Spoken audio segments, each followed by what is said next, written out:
Srimad Bhagavad Gita chapter 11 ஸ்லோகங்கள் 45, 46, 47. ஓம் ஸ்ரீ பரமாத்மனே நமः.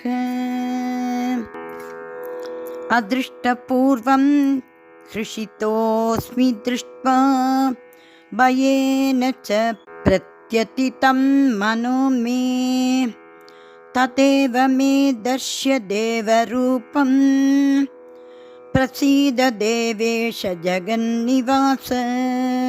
ಕಿರೀಟಿನಂ ಗದಿನಂ ಚಕ್ರಹಸ್ತಂ ಇಚ್ಛಾಮಿ ತ್ವಾಂ ದ್ರಷ್ಟುಮಹಂ ತಥೈವ ತೇನೈವ ರೂಪೇಣ ಚತುರ್ಭುಜೇನ ಸಹಸ್ರಬಾಹೋ ಭವ ವಿಶ್ವಮೂರ್ತೆ. ಶ್ರೀಭಗವಾನುವಾಚ ಮಯಾ ಪ್ರಸನ್ನ ತವಾರ್ಜುನೇದಂ ರೂಪಂ ಪರಂ ದರ್ಶಿತಮಾತ್ಮಯೋಗಾತ್. ತೇಜೋಮಯಂ ವಿಶ್ವಮನಂತಮಾಧ್ಯಂ ಯನ್ಮೇ ತ್ವದನ್ಯೇನ ನ ದೃಷ್ಟಪೂರ್ವಂ.